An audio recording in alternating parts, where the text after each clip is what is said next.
Bonjour, l'objectif de la vidéo d'aujourd'hui est de vous dévoiler la règle que j'utilise systématiquement pour gagner de l'argent lorsque je vais acheter un appartement. Cette règle est très simple et vous allez voir que tout le monde peut l'utiliser. Écoutez bien, si vous voulez gagner de l'argent dans l'immobilier, n'achetez jamais au prix du marché. Alors, même si cela peut vous sembler évident au premier abord, croyez-moi, beaucoup d'investisseurs débutants sont incapables de le faire simplement parce qu'ils ne connaissent pas la valeur réelle du marché et surtout parce qu'ils négocient juste pour essayer d'avoir un meilleur prix, mais sans jamais savoir s'ils achètent vraiment au bon prix. Maintenant, vous allez me demander comment on détermine le véritable prix du marché. Alors, donnez-moi encore quelques instants et non seulement je vous promets que vous saurez comment je procède, mais en plus, je vous donnerai une technique de négociation qui vous aidera à atteindre votre objectif.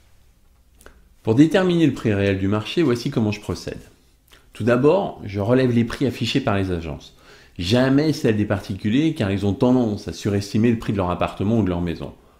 Ensuite, je fais la moyenne des prix au mètre carré par type d'appartement. Alors, j'insiste sur ce point car plus les surfaces sont petites, plus le prix au mètre carré est élevé. Ainsi, un studio se vendra plus cher au mètre carré qu'un 4 pièces. Une fois que vous aurez calculé le prix moyen au mètre carré, vous devrez proposer un prix inférieur d'au moins 10%. Exemple, si votre calcul fait apparaître 2000 € au mètre carré, n'achetez jamais au-dessus de 1800. Ce qui veut dire également que si la surface de l'appartement est de 50 mètres carrés, eh bien vous ne devrez jamais acheter au-dessus de 90 000, quel que soit le prix affiché par l'agence. Le but est d'acheter en dessous du prix réel, du marché bien sûr, et non par rapport au prix demandé par le vendeur au travers de l'agence. Si vous n'arrivez pas à obtenir ce prix, laissez tomber, car vous aurez beaucoup plus de difficultés à gagner de l'argent en achetant plus cher. Votre but est de faire, et doit être de faire une bonne affaire et pas de prendre un risque. Abordons maintenant la négociation. En matière de négociation, il existe une règle d'or.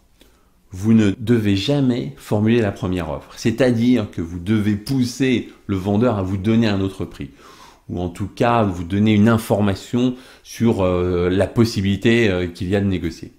Le but étant d'avoir une nouvelle base de négociation. Donc comment procéder?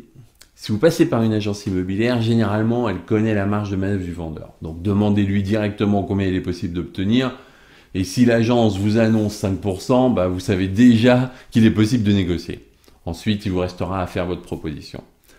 Avec un particulier, c'est souvent un peu plus délicat.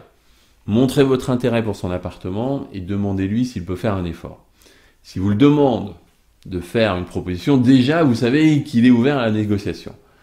Mais pour qu'il vous donne un autre prix, il faudra souvent le provoquer. Proposez-lui 15 à 20% en dessous et attendez sa réaction. S'il se vexe, vous pourrez toujours dire que vous plaisantiez et que ça serait bien qu'il vous fasse une proposition. Un conseil, ne négociez jamais au téléphone. Il faut que votre interlocuteur soit en face de vous. Car il est plus facile de raccrocher au nez des gens que de les mettre dehors.